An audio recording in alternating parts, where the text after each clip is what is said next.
Hola Rodrigo, buenos días. Estamos reunidos sacerdotes de la diócesis de Azcapotzalco, de la primera zona pastoral, y agradecemos mucho tu presencia con nosotros. Y bueno, esperamos tu charla sobre esta encíclica, esta carta de nuestro Santo Padre. Perfecto, ahora sí, los micrófonos son tuyos, Rodrigo. Gracias. Gracias, Padre.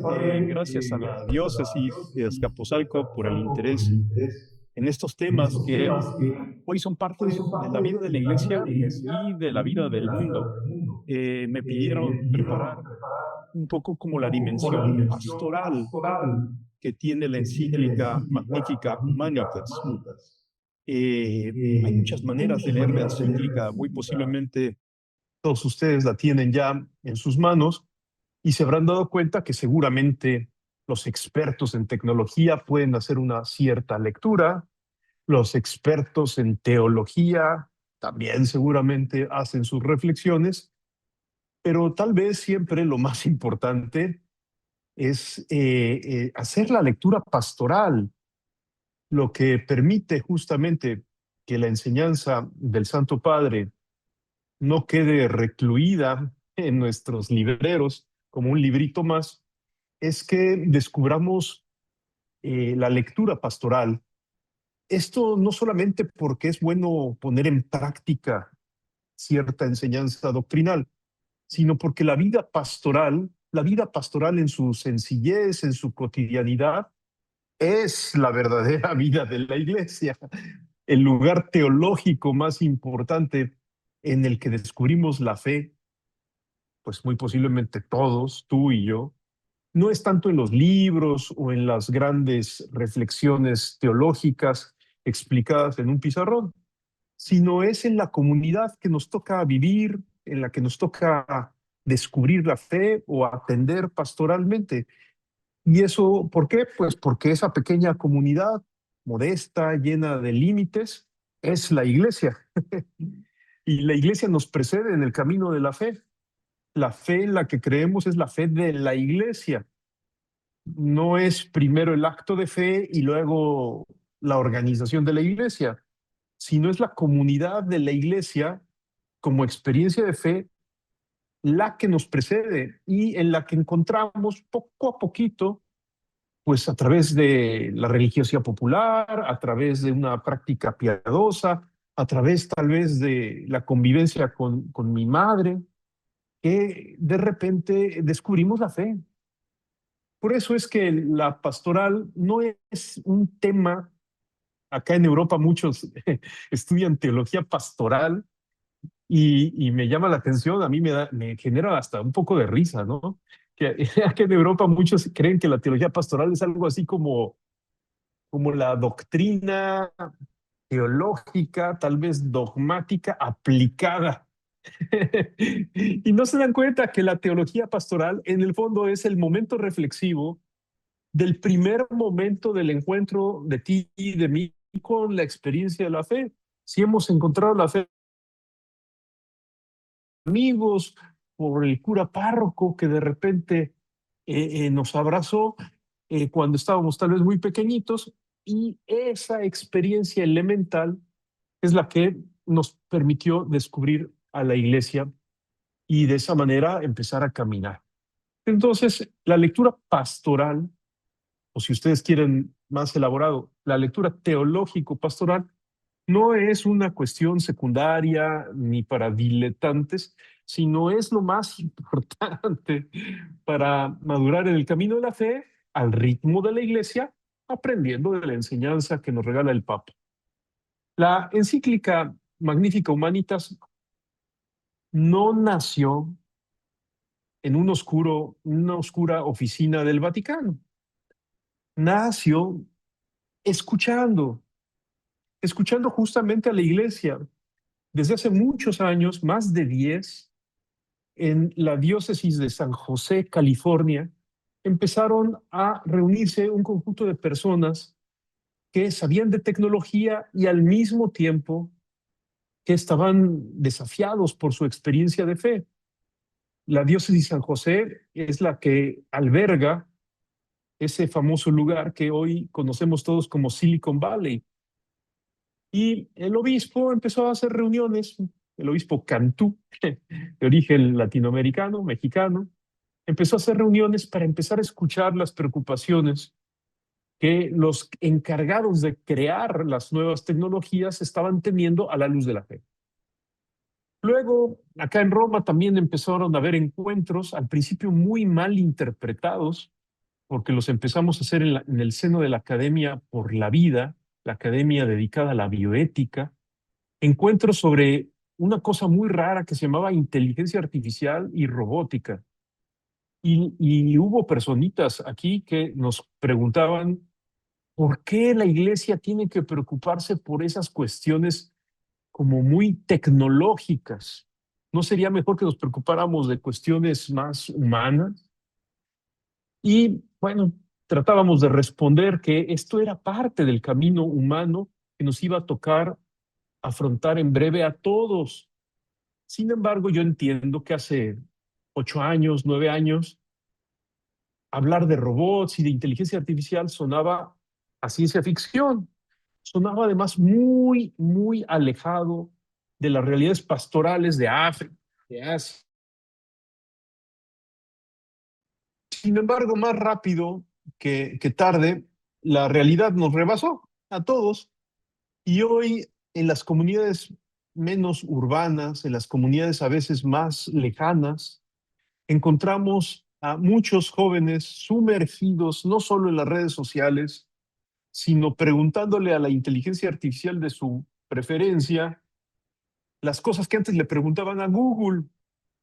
Yo sé que algunos miembros de la tercera edad, como su servidor, todavía creemos que Google nos puede resolver la vida, pero la verdad es que cualquier persona nacida después de 1980, después de 1990, después del año 2000, después del año 2010, sabe bien que Google pues es algo muy limitado y hoy cualquier persona más o menos normal debajo de los 40 años, aún en ambientes rurales, comienza a usar, a preguntarle a la inteligencia artificial qué es tal cosa, cómo viene el clima, cómo transportarme de un pueblo a otro, o lo que sea, o lo que sea.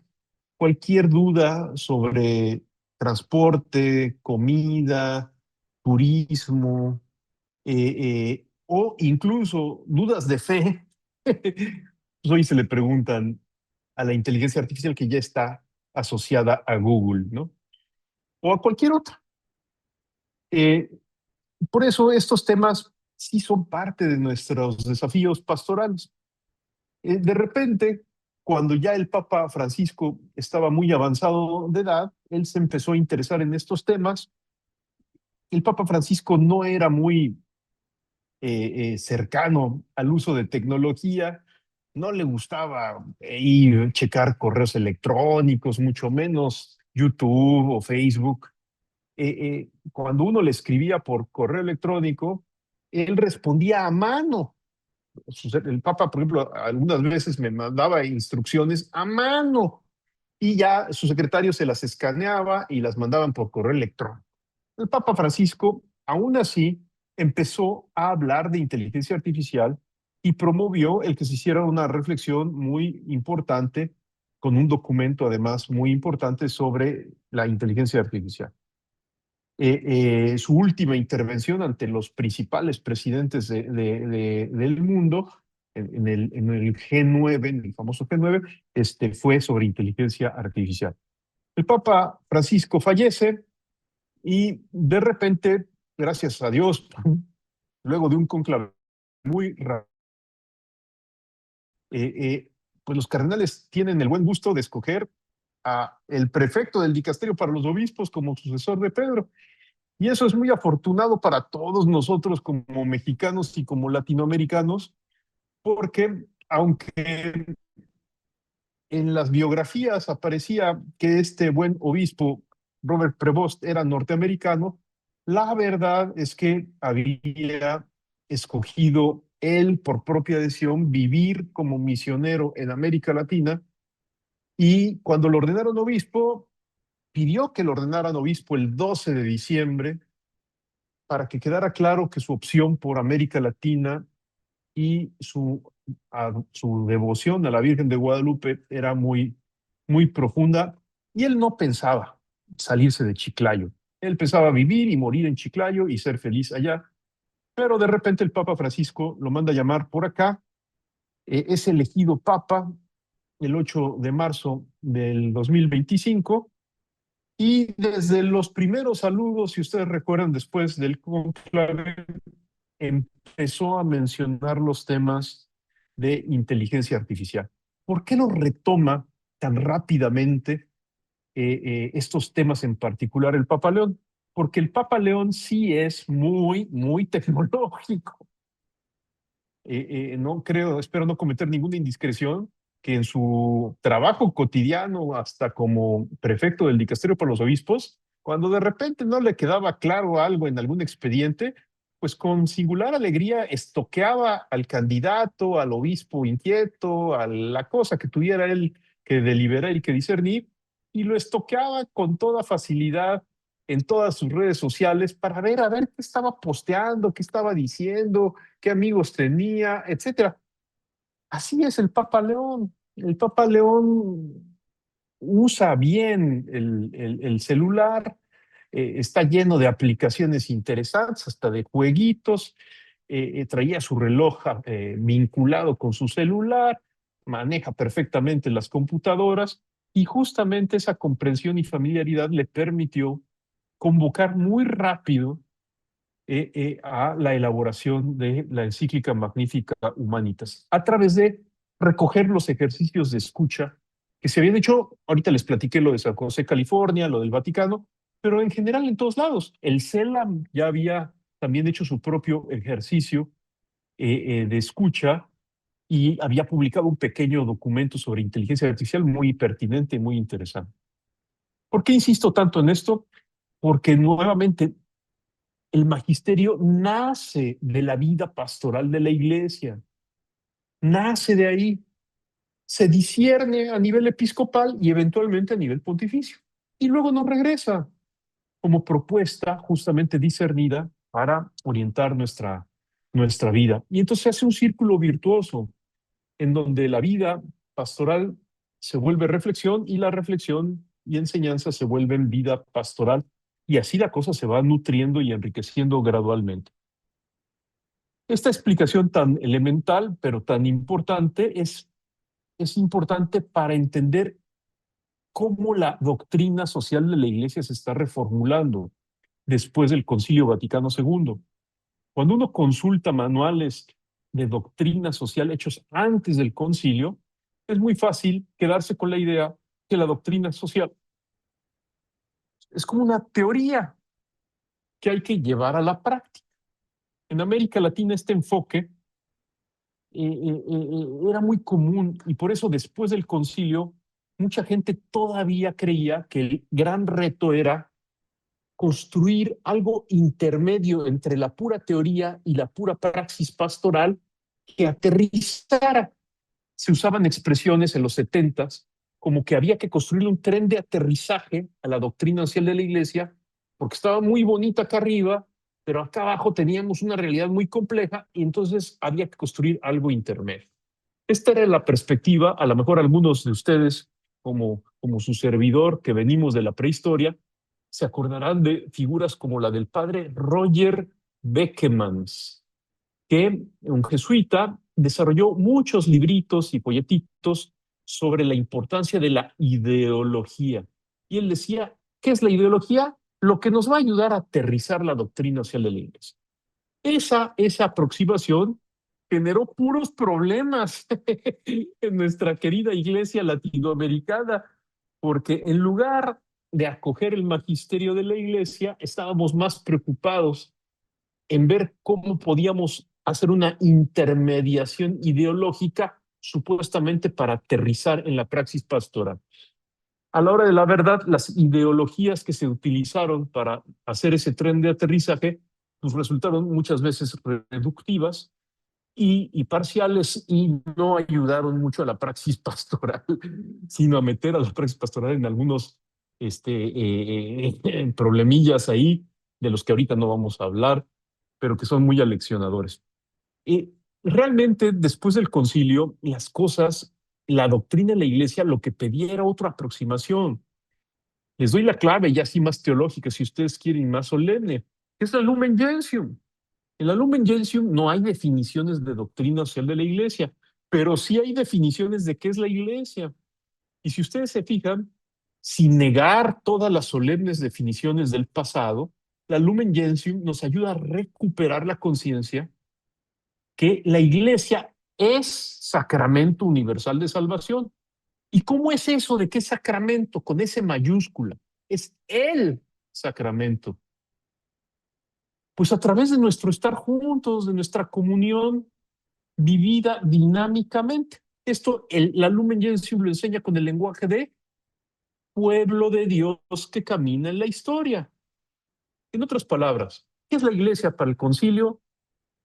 El pueblo de Dios, el que tenemos aquí junto, así complejo, sencillo, plural, diverso, caminando, caminando. En otras palabras, aunque no se usaba la palabra sinodalidad en la época del concilio, si nos fijamos con atención en la eclesiología del concilio, lo que vamos a encontrar son dos ingredientes muy unidos: comunión y movimiento. La iglesia es comunión, claro, pero pueblo de Dios en marcha, o sea, comunión en movimiento.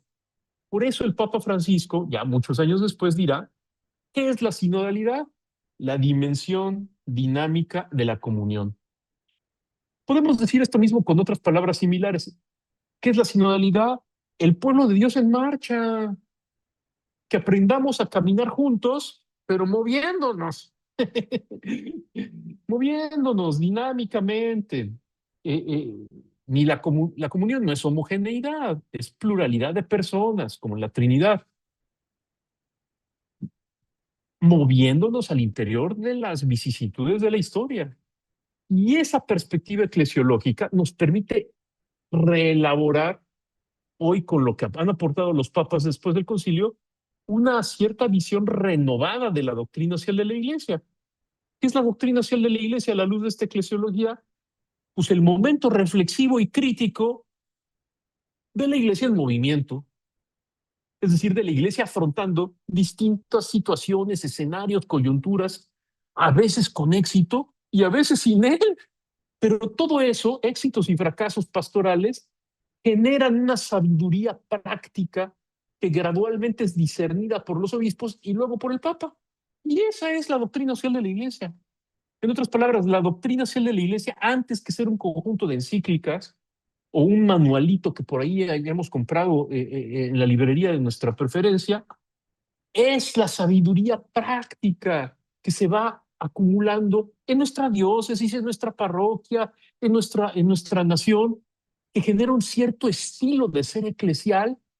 Eventualmente viene el momento de discernimiento de los pastores y hasta a veces hasta del Papa. Déjenme ponerles un ejemplo muy bonito, espero muy mexicano además, de cómo esto, si es así, es de verdad. La noción de cambio de época, que hoy es tan traída y llevada, incluso en Magnifico Humanitas se hablará de cambio de época, nació en las discusiones de la Asamblea de los Obispos, el Lago de Guadalupe, cuando se preparaba la carta pastoral del encuentro con Jesucristo a la solidaridad con todos, y que luego fue publicada en el año 2000 en México. Es decir, encuentros de vicarios de pastoral, de laicos comprometidos, de todas las sensibilidades sociales, etcétera, generaron muchas cosas, entre otras, el que los obispos en México empezaron a hablar de cambio de época. Y dijeron en aquella época, el cambio de época no es una época de cambios, sino es un cambio de paradigma global. No es simplemente que hay cambios profundos y acelerados, como decía el concilio, sino es que toda la infraestructura de la época está cambiando.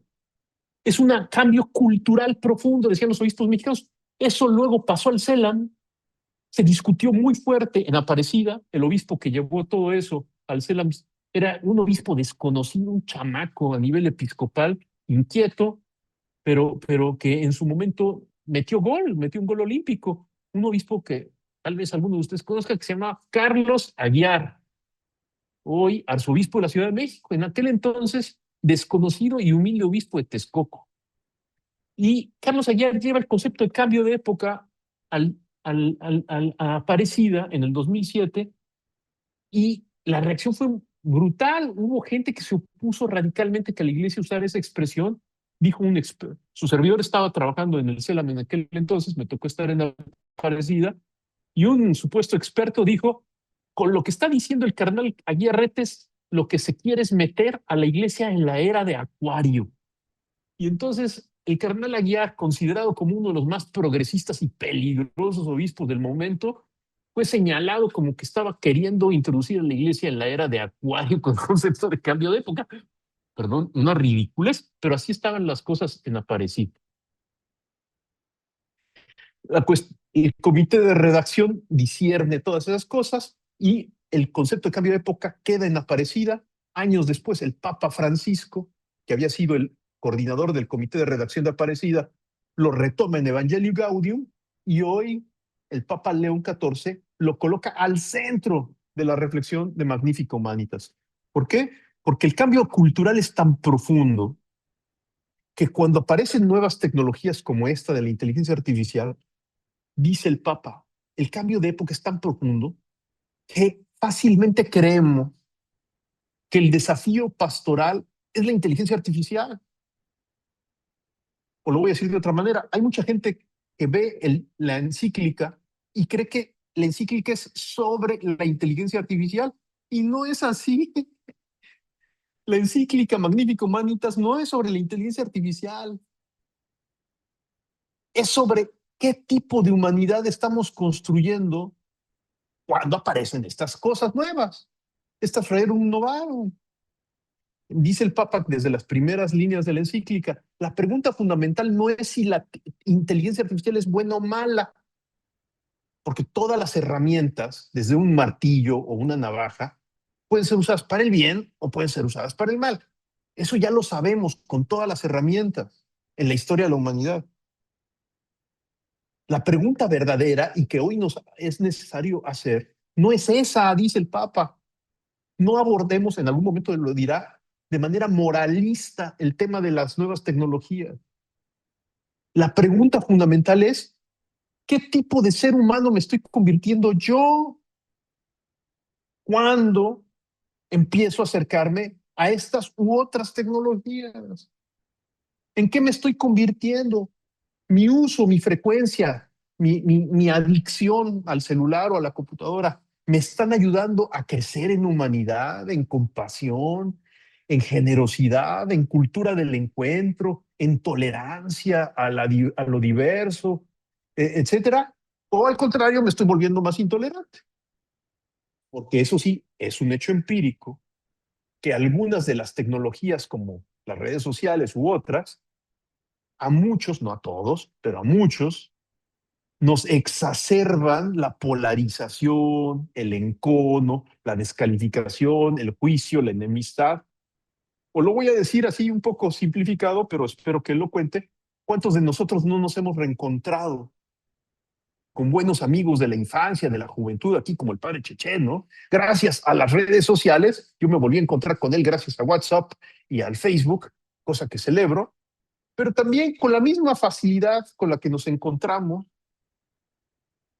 Hoy es facilísimo desencontrarse, porque basta un partido de fútbol para que los amigos entrañables se vuelvan enemigos irreductibles. No se diga cuando la cosa se vuelve no un partido de fútbol, sino un partido político, o una controversia religiosa, o lo que sea. En el mundo eclesial, seguramente ustedes los han visto, muchos de los ambientes pastorales sanos, bonitos, sanitos, ¿no? En el ámbito de la pastoral familiar, en el ámbito de la pastoral juvenil, hoy están siendo bombardeados por influencers, hay una epidemia de expertos en cuestiones eclesiales, ¿no? Que opinan que si los lefebristas están bien o están mal, o que si esto o aquello, y todo el mundo se vuelve experto en las redes sociales, y el Papa es descalificado olímpicamente por un influencer, tal vez que quién sabe de dónde es, pero que habla con vehemencia diciendo que el Papa a lo mejor es el anticristo. Hágame usted el favor. Entonces, hasta nuestros ambientes pastorales sencillitos, ¿no? A lo mejor con jóvenes, con familias, de repente le reciben inyecciones concentradas de desinformación, de polarización y de enemistad. Esa es la cuestión. La cuestión es ¿en qué tipo de ser humano me estoy convirtiendo yo cuando me llegan opiniones y como no sé nada, me dejo influenciar por los vaivenes de las oleadas de opinión en redes sociales? No se diga cuando la inteligencia artificial empieza a convivir conmigo y me empieza a dar supuestas respuestas más o menos sabias, ¿no? Sobre distintos temas. Esa es la cuestión central en la encíclica. Si tenemos claro que ese es el tema, su servidor no va a hablar hoy de los contenidos así más doctrinales de la encíclica, sino de la cuestión pastoral. ¿Qué hacemos con una encíclica? Ya la tenemos en las manos, ya la leímos, y ahora ¿qué hacemos, no? Pues en la parroquia, en el grupo, a lo mejor tu parroquia está siguiendo el método de San Andrés, o el cine, o nada, pero estás con la angustia de qué voy a hacer ahí con mis jóvenes y etcétera, que me hacen preguntas o que tienen inquietudes o que los veo distraídos con el celular. Ya no se diga los jóvenes de la parroquia, ¿no? Los jóvenes seminaristas, ¿no? Que hoy no ponen atención en la clase porque están metidos en sus redes sociales. En fin, ¿qué voy a hacer, no? ¿Qué voy a hacer en términos pastorales para tratar de responder desde el Evangelio a todas estas cuestiones? Y la encíclica nos regala varias cosas, varias observaciones profundas de tipo estrictamente pastoral, que es en las que me quisiera concentrar. Tal vez lo primerito, es que la encíclica, sin ser una encíclica sobre inteligencia artificial, sí nos dice algo sobre la inteligencia artificial breve, pero potente, y que creo que es parte de nuestra labor repetir una y otra vez hasta el cansancio. Que esto que llamamos inteligencia artificial no es inteligencia, no es inteligencia, no es inteligencia. ¿Por qué hoy hay que repetirlo mucho? Porque la verdad muchos de nosotros no sabemos qué es eso de la inteligencia y entonces fácilmente creemos que es como que lo que pasa con la inteligencia artificial se parece a nuestra inteligencia, pero esto en parte se debe a que yo no sé mismo, yo mismo no sé qué es eso de la inteligencia. Y aquí, sin meternos en cuestiones ahí filosóficas demasiado elaboradas, simplemente descubramos que la inteligencia artificial no entiende significados. Cuando me da una respuesta de una pregunta sencilla, ¿no? ¿Cuál es la mejor taquería de mi barrio? Inmediatamente hace una evaluación, etcétera. Lo que hace es obtener información del Internet, hacer un cálculo probabilístico y te da la respuesta más probable. Parece ser que la taquería Pérez de la calle tal y tal, porque está bien calificada, porque tiene muchos clientes, porque descubrí que sus estados financieros venden mucho, pues parece ser que es una buena opción para ti hoy que tienes hambre. Ah, pues eso no significa entender nada. Entender un significado no es memorizar una definición, sino es comprender en lo profundo qué es una cosa. Les voy a poner un ejemplo muy sencillito de algo que no puede hacer la inteligencia artificial y que es bueno descubrirlo. Cuando tú y yo estudiamos ética o derecho o cualquier cosa, un día alguien nos dice la definición de justicia y el maestro la pone en el pizarrón, la memorizamos para el examen, hasta sacamos 10 en el examen porque la repetimos bien, pero es hasta muchos años después, el día que el obispo te regaña, el día que el obispo está de malas y comete una injusticia, que no te valora, que no te comprende, que esa definición se llena de significado existencial y cualitativo, y hasta ese día en que sufres una injusticia, descubres qué es lo que realmente significa la justicia. Eso es comprender el significado. No sé si me explico. Comprender el significado es realmente sumergirte en la esencia de una cosa o de un valor. La verdad es que ninguno de nosotros comprende qué es la justicia hasta que no vive una situación límite en donde justamente la justicia y la injusticia están en juego y yo estoy involucrado. En otras palabras, se requiere la vivencia del valor para comprender el significado del valor. No basta la memoria, hay que pasar por la vivencia. Esto es filosofía de los valores uno, es muy importante para ayudarle a la gente, a los jóvenes, a los papás de familia, decirles, la inteligencia artificial no es inteligente porque no comprende nada de lo que está repitiendo y poniendo en palabras en la pantalla o a través de la bocinita de la computadora.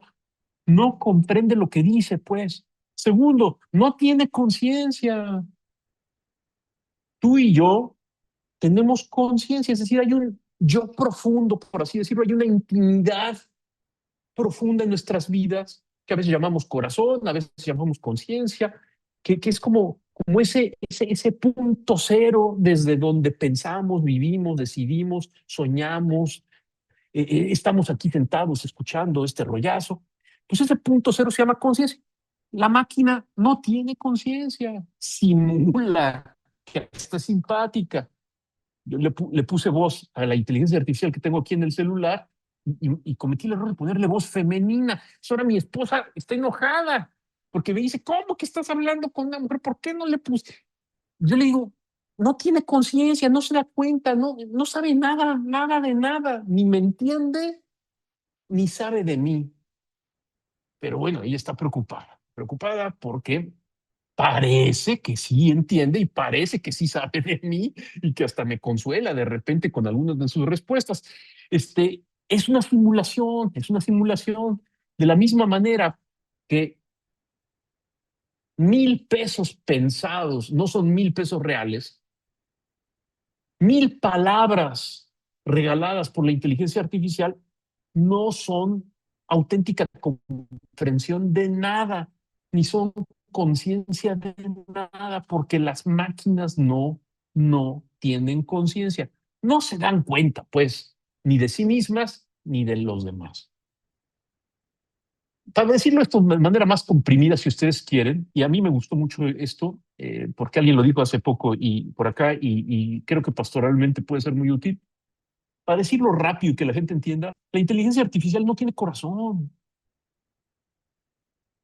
No tiene corazón. No tiene corazón. Esto ayuda a entender que la inteligencia artificial no tiene sentimientos, pero no solamente no tiene sentimientos, sino que no hay un yo involucrando. Cuando yo te digo que con el corazón en la mano te digo algo, significa que todo mi yo, de manera muy auténtica, está comprometido con eso que estoy diciendo. La palabra corazón tiene esa magia.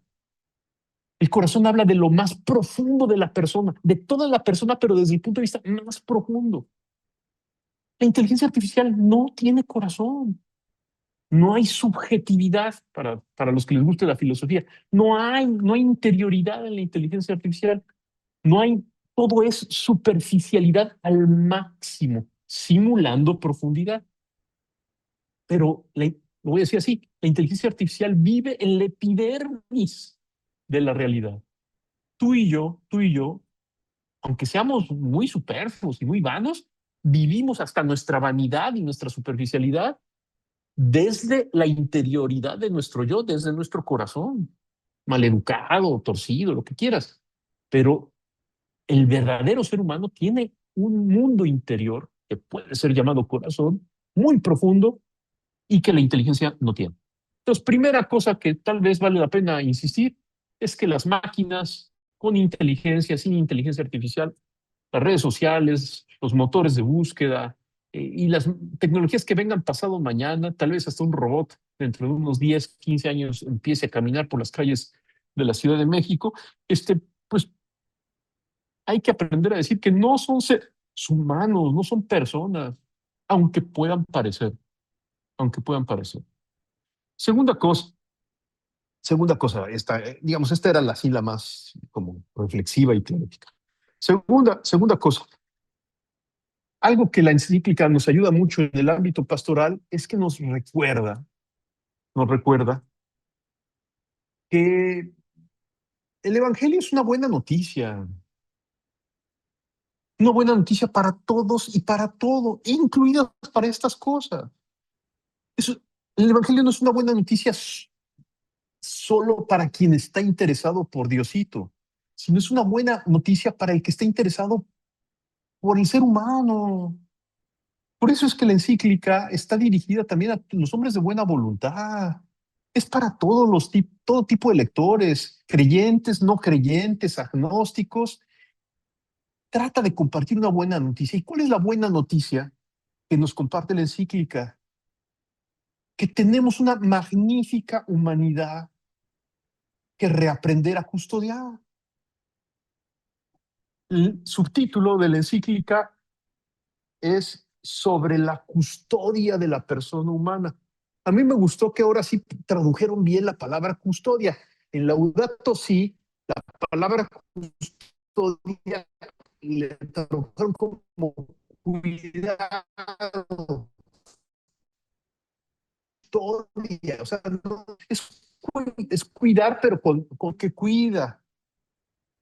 La custodia de un hijo adoptivo o carnal, es verdaderamente hacerte cargo.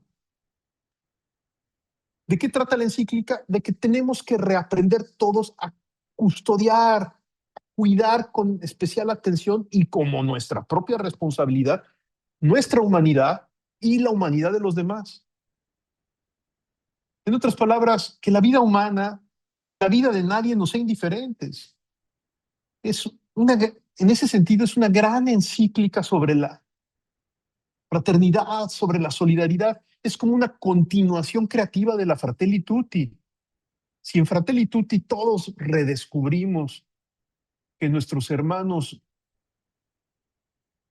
más vale que los veamos y que los veamos con una mirada no utilitaria, sino compasiva, sobre todo cuando están sufriendo. Ahora en Magnífica Humanitas, esa mirada no utilitaria y compasiva se transporta al mundo del trabajo, al mundo de la tecnología, al mundo de la democracia, que está siendo deformada por la inteligencia artificial, porque todas las condenadas campañas políticas están siendo auxiliadas por las inteligencias artificiales que detectan el tipo de mensaje que cada tipo de población necesita para sentirse escuchada y atendida por parte del candidato en turno. Hoy hay un problemón con la democracia por muchos motivos, entre otros por la tremenda manipulación que las inteligencias artificiales están ayudando a generar en materia electoral. Eh, eh, eh, no las inteligencias artificiales estas que tú y yo podemos consumir, sino hay inteligencias artificiales muy especializadas en el pensamiento estratégico y eliminación de enemigos. La más peligrosa se llama Gotham, que es un productito comercial de una empresa que se llama Palantir. El dueño de Palantir vino aquí a Roma hace unas semanas a dar conferencias sobre el anticristo. Hágame usted el favor, porque es filósofo y él dice que es teólogo. Y vino a tratar de convencer al público que fue a sus conferencias que el reino de Dios se construye por vía tecnológica y que por eso el Papa es una de las herramientas del anticristo. Bueno, un señor que dice estas cosas es uno de los hombres más ricos del mundo, se llama Peter Thiel, es el dueño de Palantir, que es la compañía que ha creado la inteligencia artificial más peligrosa del mundo, porque es utilizada para fines estratégicos, tanto de tipo militar como de tipo electoral. Y hoy es un verdadero problema, es un verdadero problema. vean lo que están pasando en los procesos electorales en todo el mundo, en donde las sociedades se parten a la mitad, donde el resultado electoral no se cree, en donde las descalificaciones son mayúsculas, en donde las pasiones se encienden irracionalmente y donde la gente está muy cerca de escenarios violentos, porque las inteligencias artificiales les encanta polarizar y obtener rendimiento a través de promover el extremismo. La encíclica trata de esas cosas. Y por eso tal vez es muy importante decir que el Evangelio tiene una buena noticia en medio de todo este desastre y problemón. Hay una buena noticia, y es que el Evangelio nos enseña a recuperar el significado de nuestra humanidad, mirando a nuestro prójimo con una mirada compasiva, y por lo tanto, en términos pastorales, más nos vale a todos, ¿no? El que en los temas de compasión, de ayuda, de opción por los pobres, de cercanía con las llagas del cuerpo de Cristo sufriente en el pueblo más herido y marginado, se vuelva nuestra manera normal de vivir. No es una cuestión de moda, ni un sociologismo tercermundista, ni es porque uno haya leído Teología de la Liberación, sino es por la elemental fidelidad al Evangelio, que tenemos que aprender a ser fieles a lo humano, sobre todo cuando lo humano esté más deformado por el dolor, por el sufrimiento, por la exclusión. En otras palabras, ¿cuál es el mensaje pastoral? Que como iglesia tenemos que estar colocados todos de la manera más arriesgada posible, ahí donde haya heridas, allí donde hay... Todos sabemos que es muy fácil en la vida pastoral mantenernos en la zona de confort. El Papa León nos pide salir de la zona de confort y buscar dónde están las heridas para llevar consuelo, misericordia, compasión, mirada no utilitaria. Eso, que parece que está muy lejos de la inteligencia artificial, es lo principal para ayudar a reorientar estas tecnologías de otra manera, para educar a nuevas generaciones de otra manera. En otras palabras, si queremos formar jóvenes en doctrina social de la Iglesia, pues sí, habrá que estudiar unas encíclicas y, en fin, dar pláticas, pero lo más importante no son las pláticas, sino es vivir la experiencia de tocar realmente las llagas de Cristo que sufre en las personas más necesitadas de nuestras comunidades. En la medida en que eso sucede, luego los conceptos de la doctrina social de la Iglesia se llenan con contenidos más significativos, ¿no? Como lo veíamos hace un rato. Un tema particular que el Papa le pone énfasis en la encíclica es el tema de la verdad. La palabra verdad muchas veces nos genera bostezos porque la asociamos a las clases de filosofía, la asociamos a cosas abstractas, la asociamos a temas como de erudición o de académicos, pero el tema de la verdad no es académico. Es un tema existencial, es un tema en el que se juega la vida. El Papa León nos insiste mucho que tenemos que hacer una especie de nueva apostolado de la verdad, una nueva diaconía de la verdad. ¿Por qué? Porque lo que más genera manipulación en nuestras sociedades es justamente que nos digan mentiras y se presenten las mentiras como verdades y que seamos incapaces para descubrir que son mentiras. Entonces el Papa tendrá párrafos en la encíclica muy fuertes de la necesidad que tenemos todos como iglesia de aprender a desarrollar pensamiento crítico, no criticón, sino pensamiento crítico significa aprender a hacer preguntas o reaprender a hacer preguntas. No tolerar jóvenes que después de escuchar un tema no hagan preguntas. Nuestros temas tienen que generar dudas, preguntas, cuestionamientos, es decir, deben de mover a pensar para salir de la cómoda epidermis y cuestionarnos las cosas. En la medida en que haya cuestionamiento de las cosas, se puede recuperar la verdad.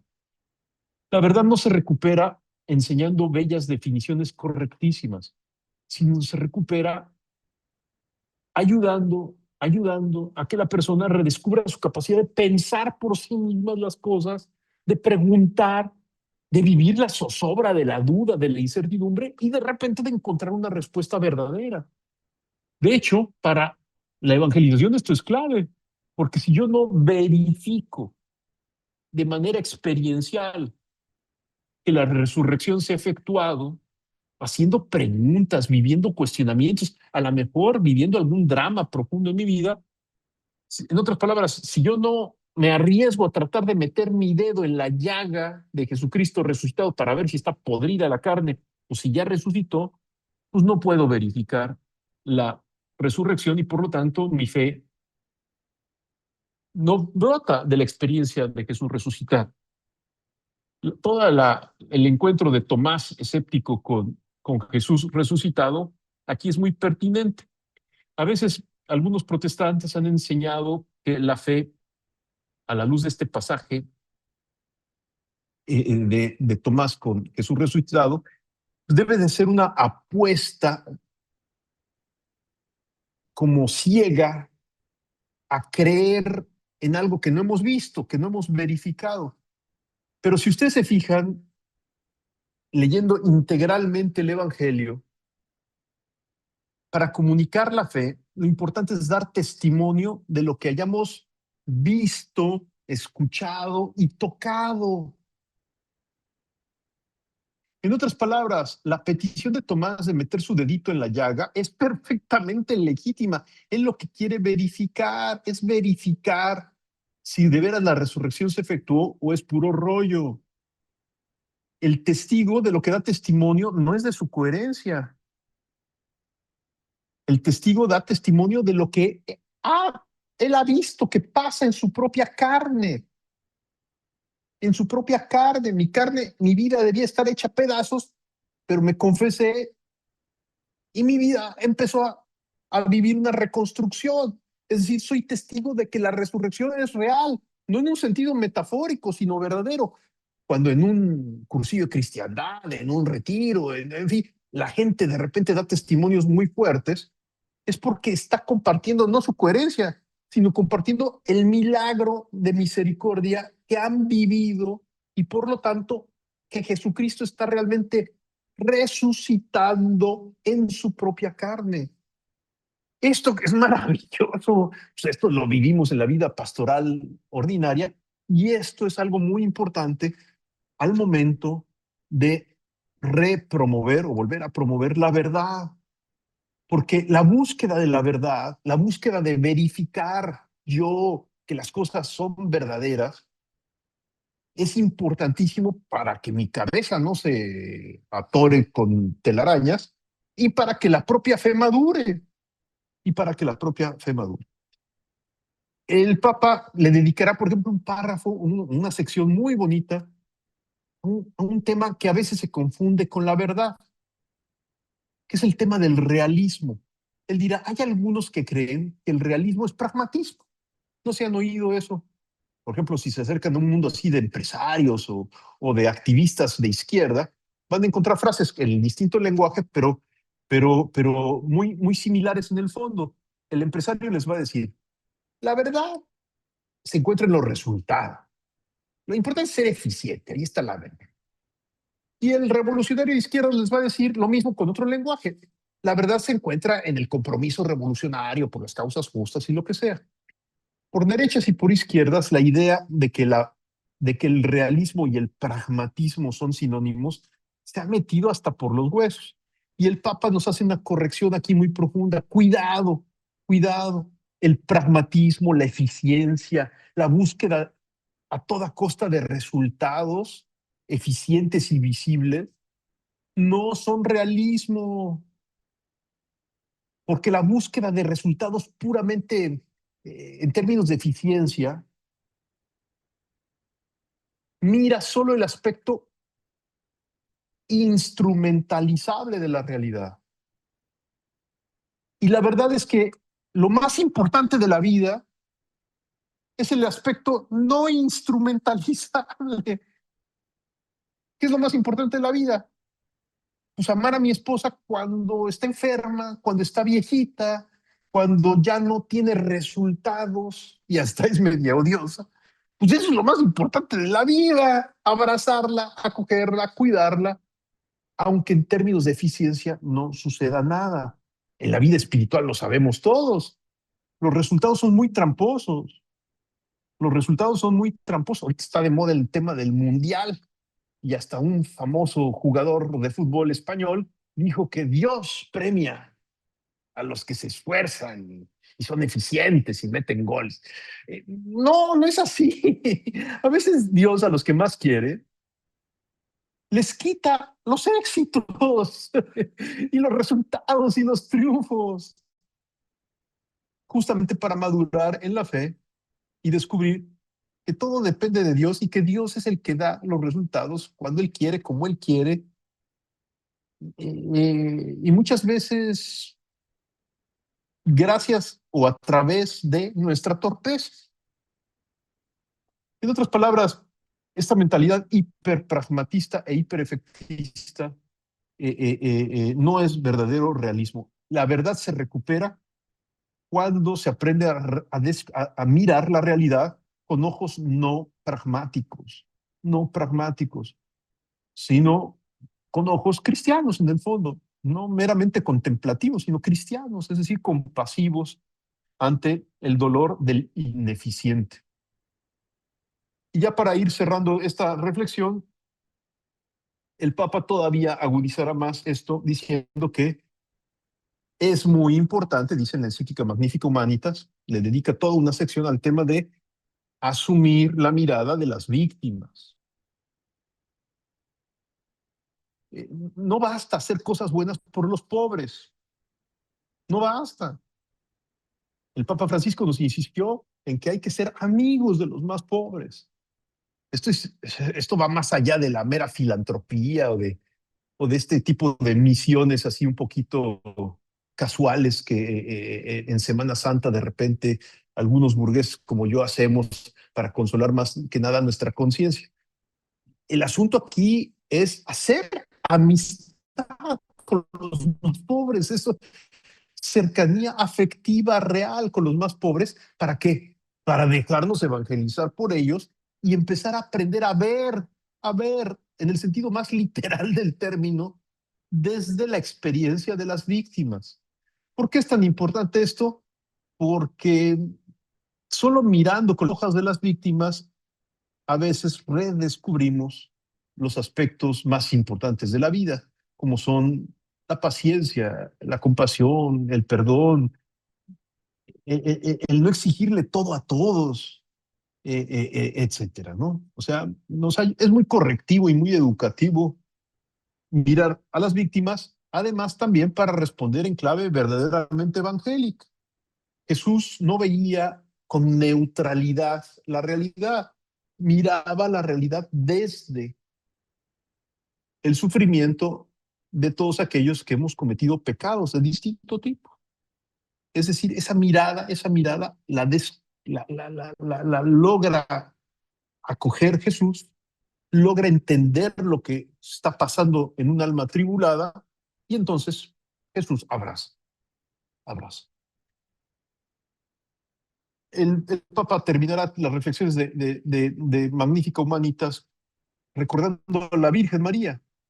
No sé si se fijaron, pero Magnifica Humanitas suena remotamente como emparentado con el Magnificat. Y justamente el Papa termina Magnifica Humanitas hablando del Magnificat. Y es muy bonita la lectura que hace el Papa del Magnificat. Es muy bonita. Ojalá luego la puedan leer con paciencia. Son unos 4 parrafitos. Es chiquito, pero realmente está muy bien, muy bien. Porque el Papa nos dice que eso que dice la Virgen en el Magnificat, de arriba del trono a los poderosos, enaltece a los humildes, todo ese asunto, no es una promesa para un futuro que ojalá algún día se dé, sino que eso ya está sucediendo. Y eso a mí, la verdad, me hace hasta, me conmueve profundamente. ¿Por qué eso ya está sucediendo? Porque eso ya sucede en lo que el Papa Francisco llamaba los santos de la casa de al lado. O sea, sucede a veces, a lo mejor no en las grandes figuras de la iglesia o de la sociedad, sucede a lo mejor en la viejecita que va ahí al templo y que de repente, en su vida humilde y súper simple, reza por el cura, reza por el mundo, pide la paz. Y esa oración es más potente que una estrategia política para lograr no sé qué avances en el reino de Dios.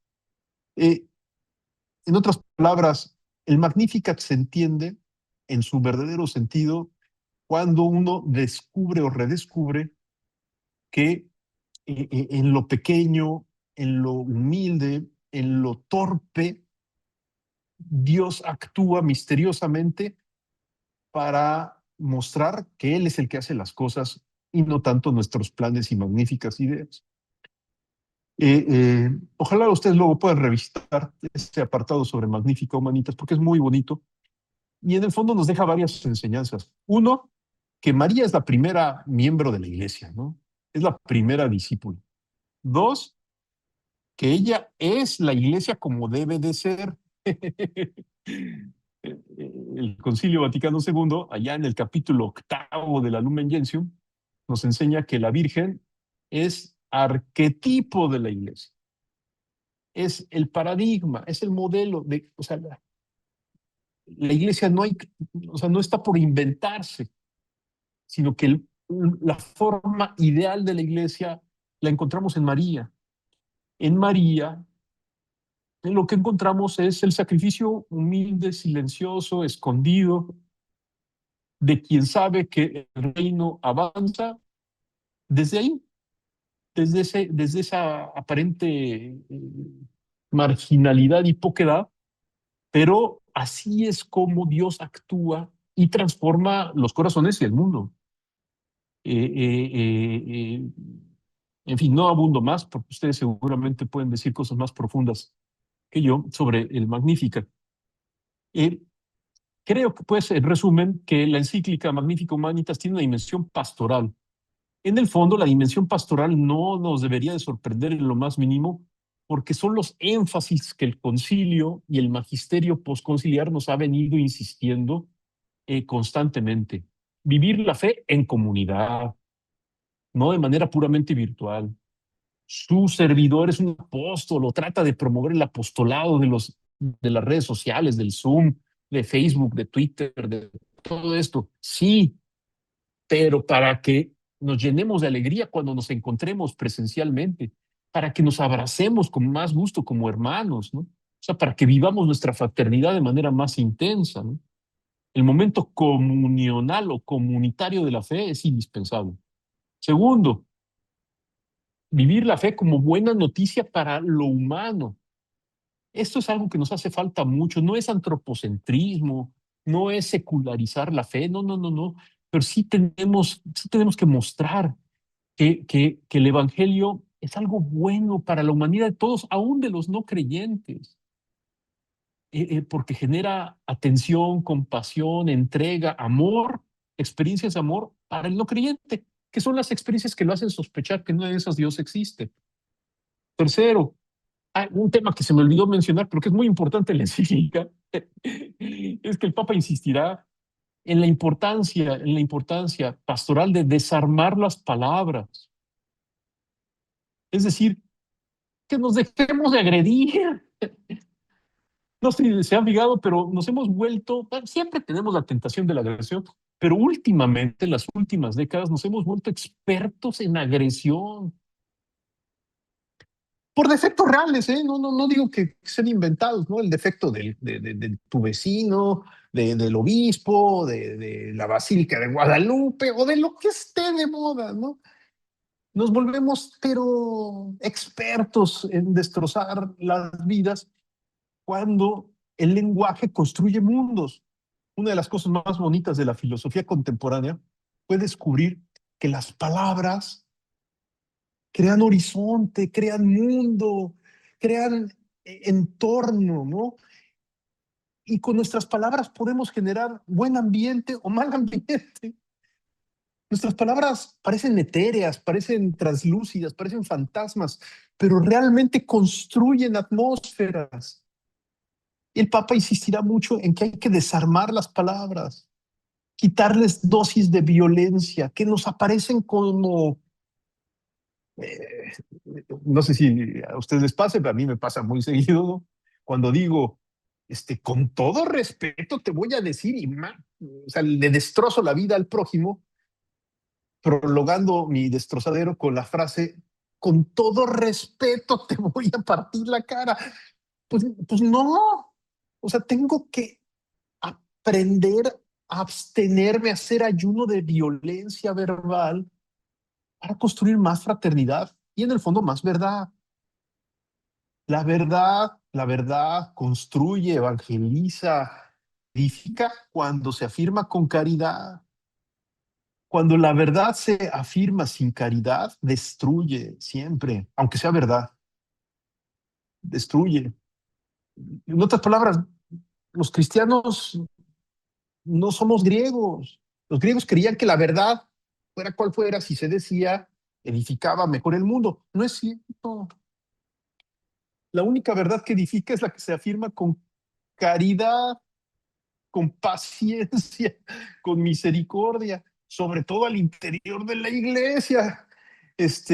Porque si yo empiezo a sentir la tentación o a caer en la tentación de decir la verdad sin caridad, aunque sea verdad, voy a destruir al prójimo y voy a terminar armando el lenguaje, es decir, generando entornos, mundos, en donde parece que la verdad triunfa a través de las violencias verbales que yo me permito. No, se los digo yo, porque mi personalidad se presta a ello. Tengo que ayudar, o sea, tengo que pedir ayuda y tengo que dejarme educar por el Papa para que mi lengua sea de otra manera distinta a la lengua viperina que me caracteriza. Más si uso redes sociales, en donde es facilísimo pasarse de listo y lastimar queriendo o sin querer al prójimo. Muchas gracias por su paciencia. Agradecemos al doctor Rodrigo Guerra López. Te agradezco, no sabes cuánto, tu generosidad, tu tiempo y sobre todo la disponibilidad para estar hoy con nosotros. Muchas gracias, Rodrigo. Y bueno, oramos por vos, nosotros pedimos por ti, por esa tarea que su santidad el Papa te ha encomendado y por supuesto nos encomendamos también a tus oraciones. Un abrazo muy fuerte. Dios te bendiga. Un abrazo. Estoy a tus órdenes y gracias por la paciencia.